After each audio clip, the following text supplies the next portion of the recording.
A 12-man crew vessel carrying 150,000 metric tons of crude oil seized on Nigerian waters by a pipeline surveillance company and the Joint Task Force Operation Delta Safe last week has been destroyed.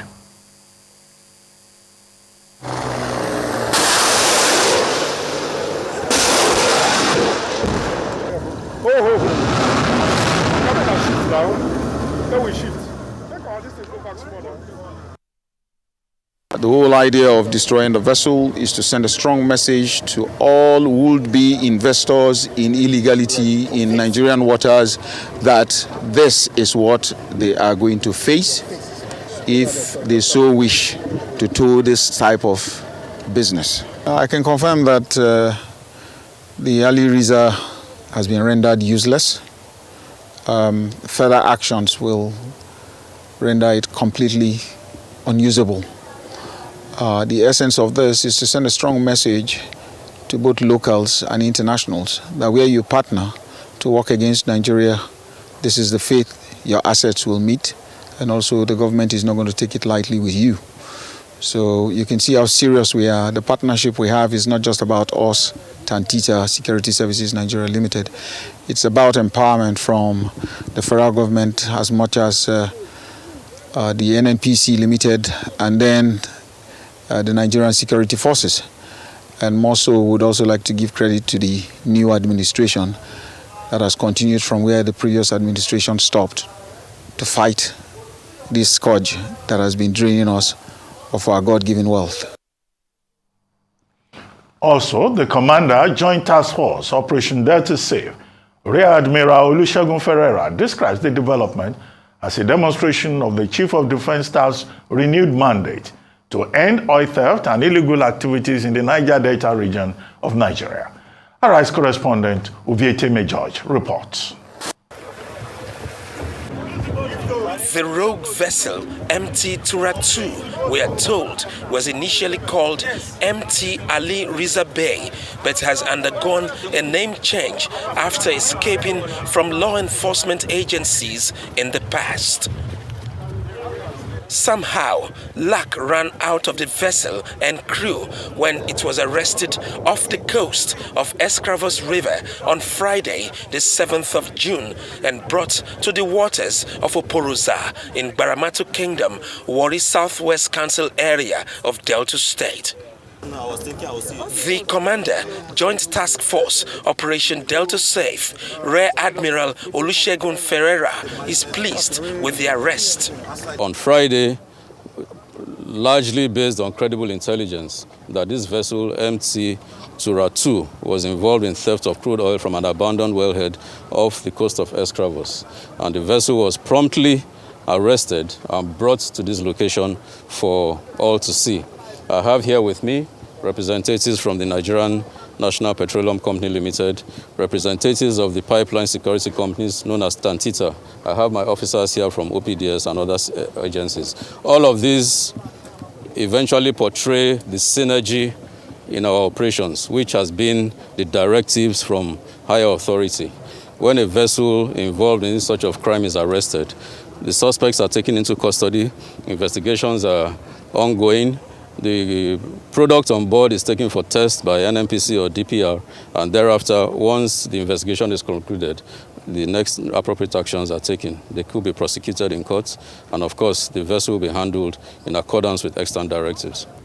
Could this be one of the reasons Nigeria has been struggling to meet its OPEC quota of 1.7 million barrels or 1.8 million barrels per day of oil production? Captain Waredi Eniswo is the Executive Director, Technical and Operations of Tantita Security Services Nigeria Limited.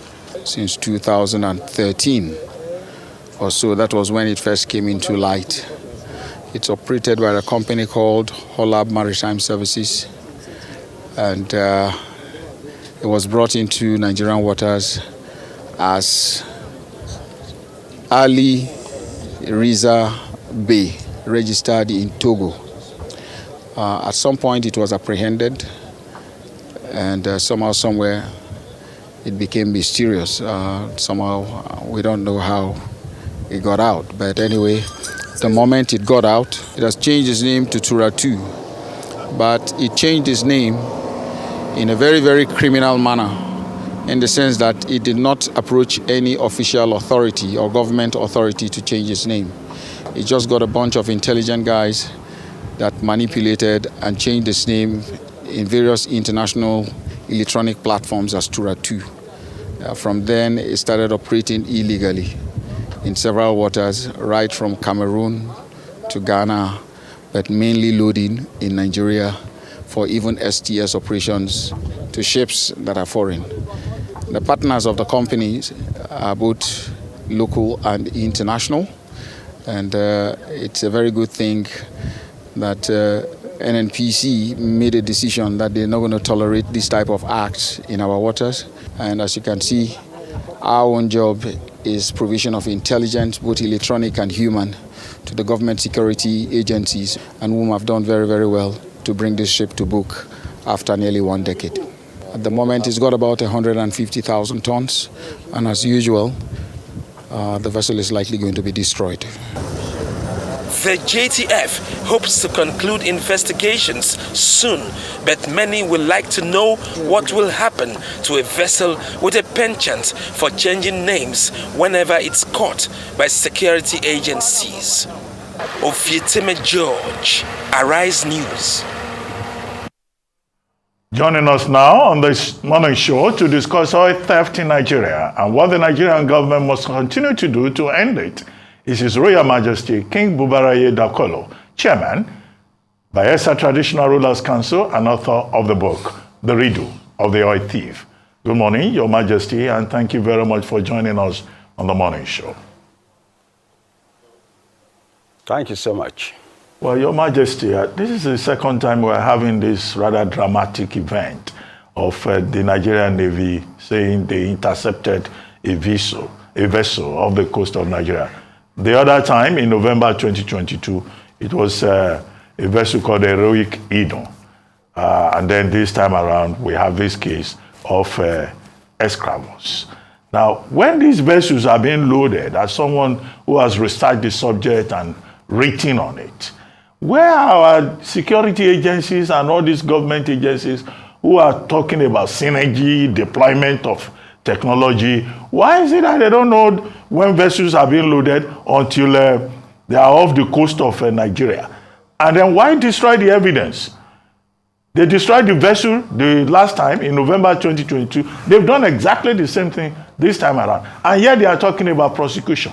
If they have destroyed the evidence, what else would they have to present in court? Well, Ruben Abati, you've said it all. First and foremost, I don't know why the law enforcement does not know when they load this crude until it leaves the terminus or terminal where it is loaded and started making its way. That has to be a question for law enforcement to answer. However, just as you said, last year there was an experience where a particular vessel was apprehended with our crude oil.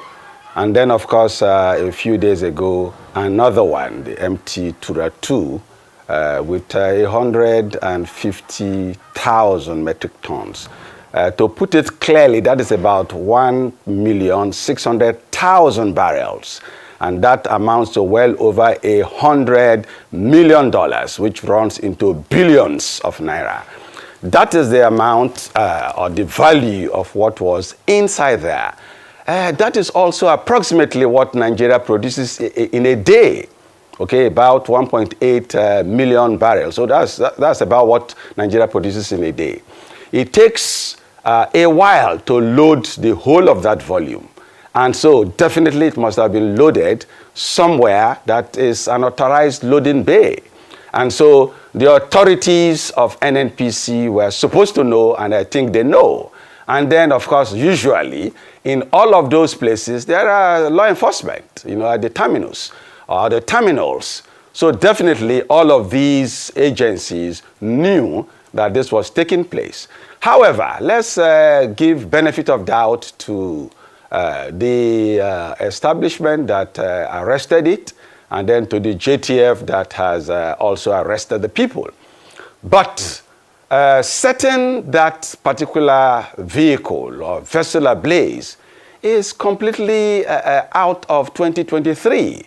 It is something that should happen in maybe 1440 or 1450. This is 2023. We are talking about ozone layer depletion. We are talking about Nigeria not having all the money we should have for our welfare.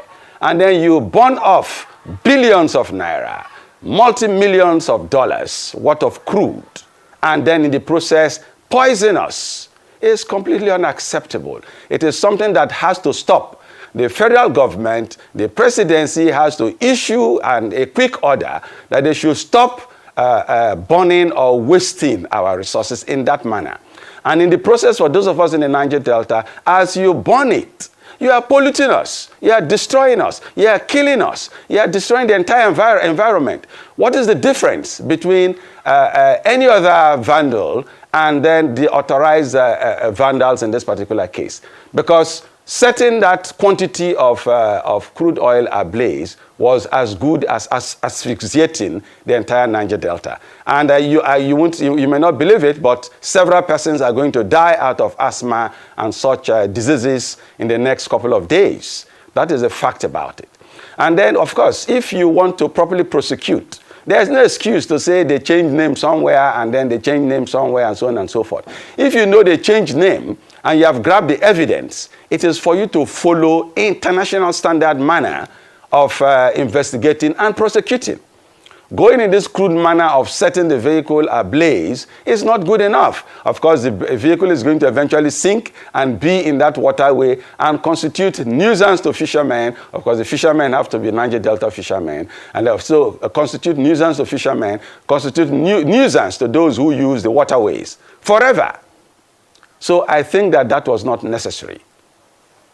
Okay. I would also like to ask you, why is it that we've not been able to crack these big men that do all of this? Because just like the other incidents we've had, we parade a couple of people that were in the vessel, which are not the real people doing this, which are just those that work for the people doing this. Why is it that we don't know the big men that exist that are doing all of this in Nigeria?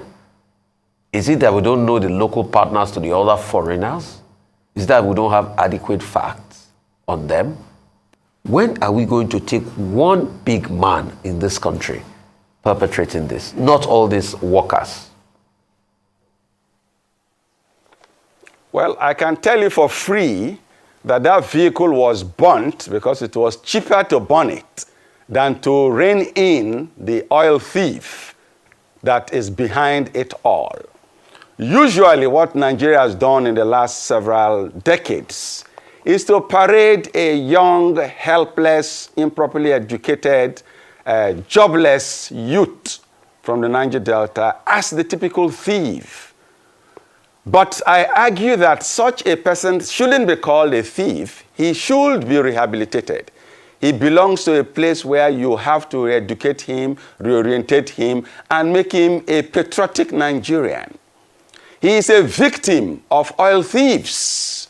Today you may need to hear that the real thief of oil is someone who has a yacht, is someone who has a golf course, is someone who cannot sleep a night in the Niger Delta because of mosquitoes and insecurity, is someone who has properties in London, in Banana Island, in Abuja, in Frankfurt, in New York City. Those are the thieves. They have a lot of money. You may want to imagine the Joint Task Force for Prevention of Oil Thievery and Vandalism in the Niger Delta came as far ago as 1998. That is 25 years ago. And I can tell you for free that go to Krikri prison, go to Port Harcourt prison, go to Kogi prison, go to Kuje prison. You won't find any big oil thief. None. And even for their boys, when they are caught They find a way and just dye it, you know. And so even this one, now that the vessel is burnt and the crude burnt and so on and so forth, after once or twice, even Rufai won't talk about it again. So that is the game, that is the story. The authorities know clearly who are behind it. The last time, I think someone came on TV and showed clearly where all the stolen oil goes to. This particular oil, if you had allowed it, it would have gone to either Britain or gone to America or gone to China or gone to India. They go to these places, you know, these vehicles are big enough, the world knows them. So everyone that is in authority knows them, except for maybe Rufai and Abati and myself. But they are well known. So those are the real oil thieves. The subsidy thieves, the subsidy racketeers. They're not saying, okay, you want subsidy to go. What of those who have been milking the system for the last several decades? Who brought in one shipload in, collected money for 10 shiploads, who brought no shipload, perfected papers and collected money for 20 shiploads. And the racketing has been going on and on and on. And so if you just stop so-called oil subsidy and no one is going in for it, what have you done? Billions have been stolen. Nigerians have been fleeced. That is the game. It goes on. Those in authority, I can bet you, they know who does it and who does not do it. And the reason why they prefer to present the face of a young, uneducated, unemployed person from the Niger Delta as a thief is to distract the world, because it looks more menacing and more interesting to see someone that has no shot, that is beating cancer every day in the name of crude oil theft, a few jerry cans, and then people will take shiploads. You can imagine a group of persons, we are taking away what Nigeria produces in a day in one ship.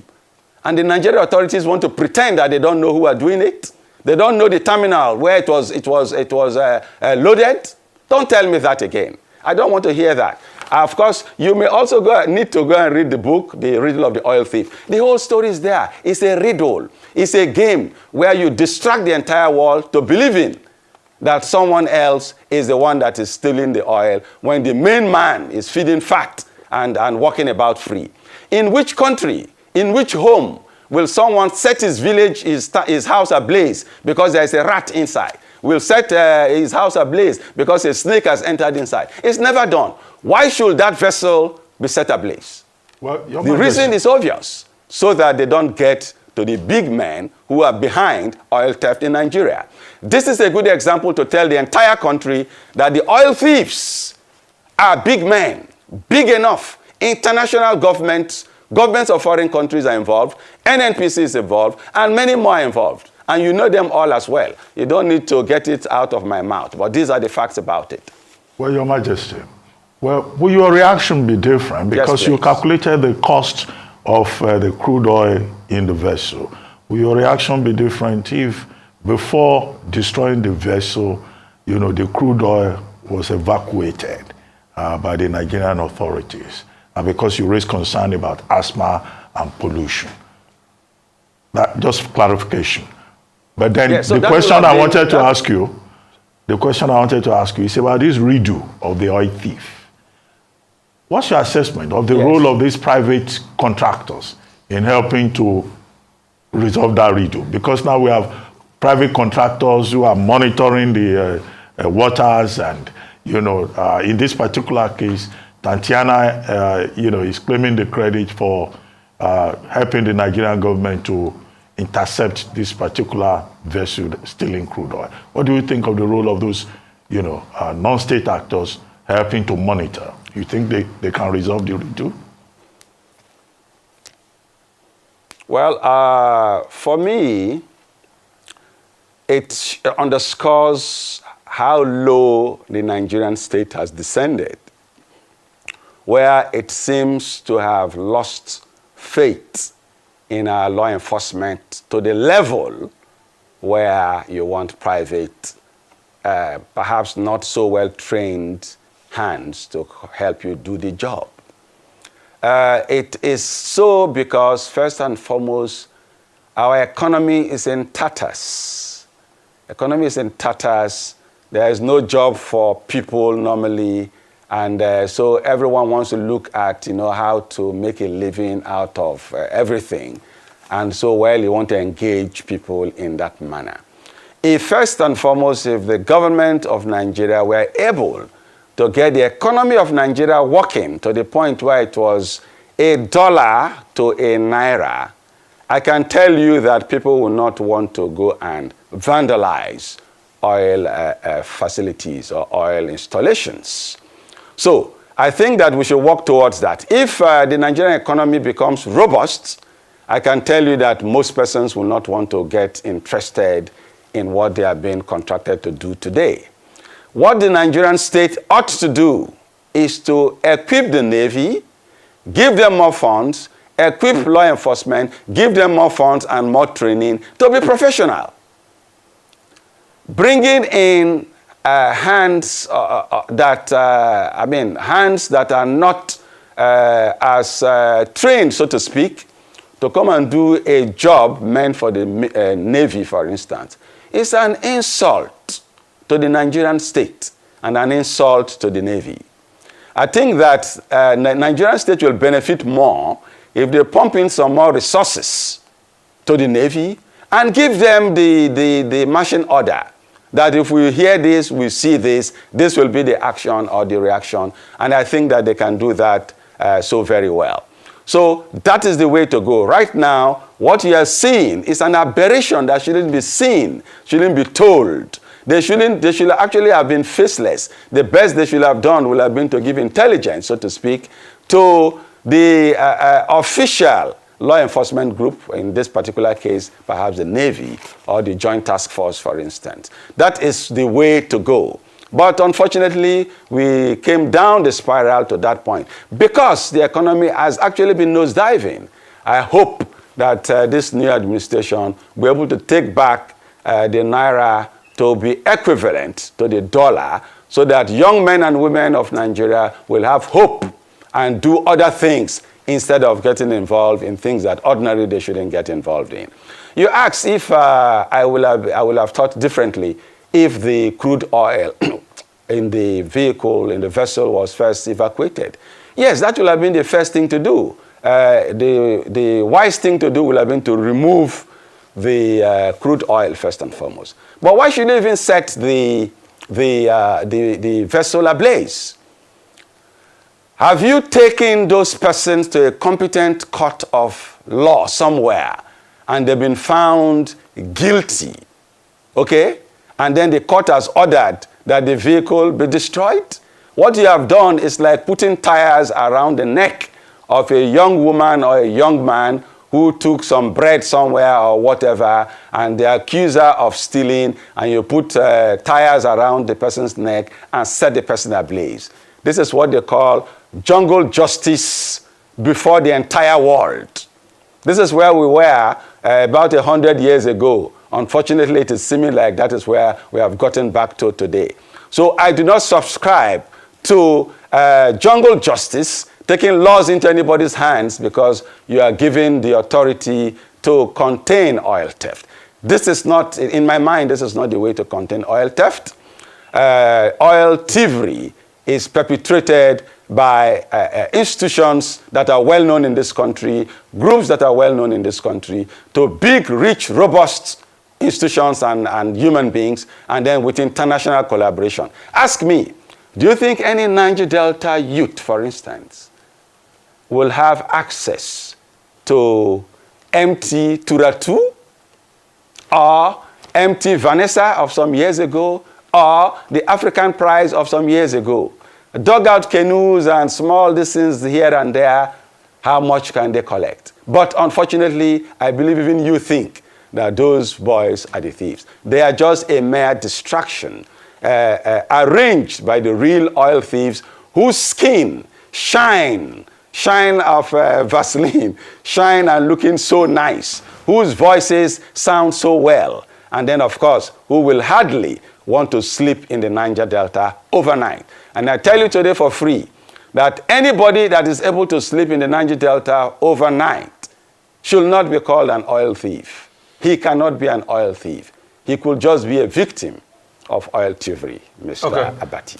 Okay, a couple of things. Number one, so I'm just throwing ideas around. Do you think sort of like the Kimberley process they instituted with diamonds will work with oil. Since we have a lot of international, bodies that are also part of all of this, that are taking our resource and all of that, do you think, sort of that process can work with oil? And secondly, I glistened a bit when you talked about the empty African pride. And we remember that situation way back in 2004, if my memory serves me right, where the ship, 30,000 metric tons, was impounded under the naval care, or the care of the Navy, and the ship was missing. And I remember how many top naval officers were tried in that matter. Some were exonerated, some were found guilty. But since then, we've had this recurring case, and this, like you said, recurring riddle. So, sort of like 20 years down the line, we've not been able to crack this. That's the riddle. It didn't start today. How can we crack this riddle? Is it that these men are untouchable, that nobody can touch them, or they are bigger than the states?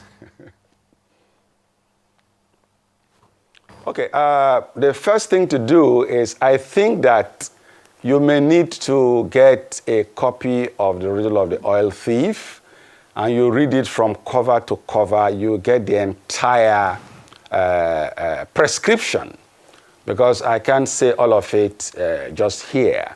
But yes, getting that international collaboration and ensuring that the searchlight is around Nigeria will help, because that way they will also ensure that their own people who are involved in foreign countries are brought to book.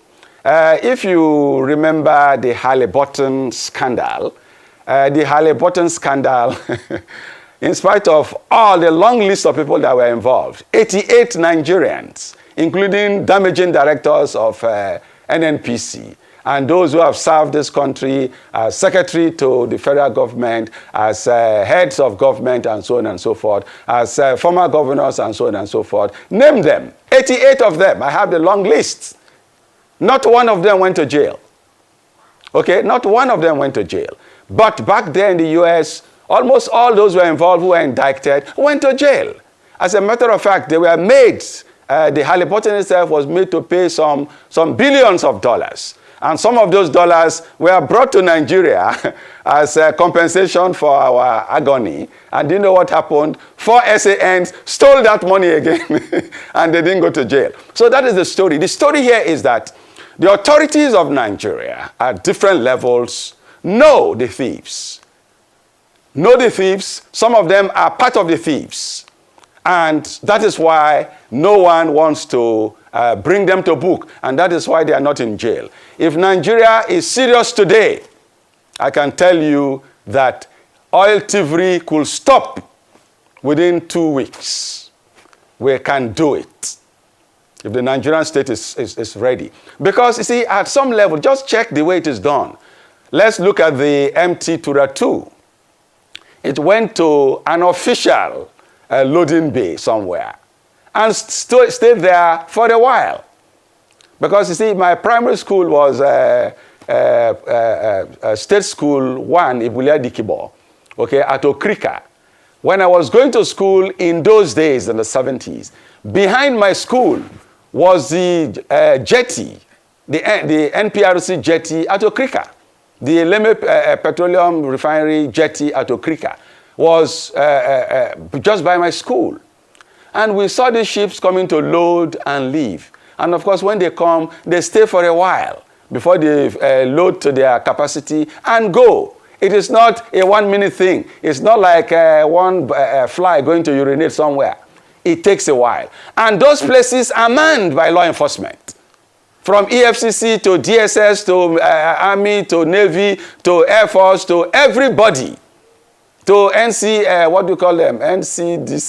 Everybody is there. So, you cannot tell me that they didn't see this thing going on. So the Nigerian state is playing ostrich.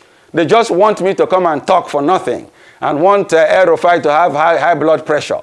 Please, don't have high blood pressure. If the government is ready to stop oil thievery today, it will stop. Some big interests in government from time from the 80s to the 90s particularly, and of course in recent times, almost everybody's in the game, except myself and you perhaps. So, it is clear. Let them use an international collaboration system, beam the searchlights, but for me, I think that the Navy can do a good job. The JTF can do a good job. If those above these particular establishments are ready to do a good job. Because yes, if you tell Rear Admiral Ferreira that this is what you want, that is what he's going to do.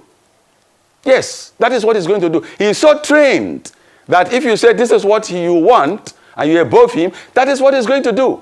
So whatever outcome we've been getting in the last few decades is what the Nigerian state wanted. Mark my words, it is what the Nigerian state wanted. It is what the federal government of Nigeria wanted. That is what we are getting. And of course, you know that all these monies, they don't put them in Ghana must go bags. They put them in banks. Banks in Nigeria, through central bank, wire them to the Swiss accounts, wire them to the Hong Kong bank, and so on and so forth. So you can follow the trail. I mean, what is EFCC doing? So they should tell it to the dogs. They shouldn't tell it to me. And I believe that when you read the Riddle of the Oil Thief, they won't tell it to you as well, because you will know clearly that this is just a game, and we are here made to be distracted for nothing. Well, so many solutions have been proposed. Some people have said, deploy technology, use satellite imaging, and you'll be able to solve the problem. But you are saying that, look, there's still that individual element in it, political will to solve the problem. We have a new president, President Tinubu. One of the things is, he will have to deal with is this big elephant in the room about oil theft. What will you recommend to him personally? Because it looks like from what you have said, well, what I would tell the central. president of Nigeria, yes, that is the first thing. In fact, that is the only thing. If the president is ready to stop oil thievery, it will stop. If it does not stop, it is because he doesn't want it to stop. Because it is when he says, I want it to stop. I mean, ask people. I am a member of 38 regular corps. Okay? I was a Burmese. Ask my juniors. They know. If I say stop, they know I mean it and you will stop. If Mr. President says he wants it to stop, and he tells the CDS, for instance, that he wants it to stop, it stops. I can bet you that it will stop. So it is when that desire to stop it comes that technology and every other thing will follow. But I tell you that the other distraction for the low level, for instance, is the fact that the economy is not an economy to be proud of. So if I am as good as dead, for instance, and like myself, I'm actually within 500 meters radius of the most polluting gas flare in the entire universe, in the entire Milky Way. It's just a stone's throw from here. So if someone lives in a place where pipelines are passing between his legs, for instance, where NNPC and oil company workers are using sophisticated way to steal crude oil, and where maybe they are giving the equipment and sponsor to do a few things, when the economy is so bad, when they are not as aware of the damage they are causing to themselves and the environment and the world, they may be distracted.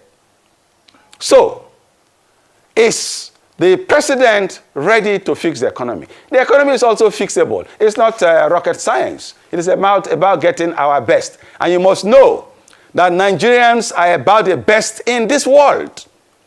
Go to America, look for the most complicated places. You will see a black man, and that black man is a Nigerian. Go to England, look for the most complicated places where the normal Igbo people are not able to function. You have Nigerians. We're everywhere, the best doctors in this world, the best engineers. Go to NASA, you have Nigerians.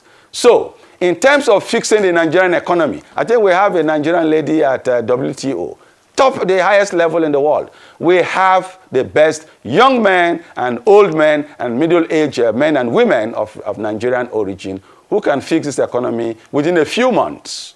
Now, when you fix the economy, the beauty of fixing the economy is that most young people will be so gainfully engaged that they won't be distracted by the lure of someone big man throwing some few dollars at them, giving them Kalashnikovs, and then, of course, giving them drugs. You must know that at the menacing level, there is free flow of banned substances called drugs. Of course, these are supposed to be contained by a federal government agency called the NDLA. These are supposed to be contained by a federal government agency called Customs Services, Custom and Excise. They're supposed to stop it. Or perhaps the police. So when they fail, and there are guns everywhere, there are drugs everywhere, and of course, some big man brings to them a few dollars, and then the purpose-built equipment for any type of whatever you call it, then of course, they become vulnerable. And that is why I say that these guys, these smaller ones, are supposed to be rehabilitated. Let the presidency be firm about it if they're serious. And of course, there are people, even amongst the traditional rulers, who are ready to give support. Here I am, ready to give the right type of advice if you ask me. And there are people, like I said, I know people in the military service, those who are retiring, those who are in service, that can do this job. I mean, 2 weeks is too much. 2 weeks is actually too much. On that note, if the marching orders are given. On that note, Your Majesty, thank you very much. And just before we go, someone sent me a text saying, oh, MT Heroic Idun was not the vessel that was intercepted. I never said it was. The name is MT Heroic Idun. MT Heroic Idun was the one that was intercepted in November 2022. That's what I said. The name of this current vessel is MT Dema. Okay, just for the benefit of our viewers who may not have listened very well. But thank you very much, Your Majesty, for joining us on the morning show. Thank you.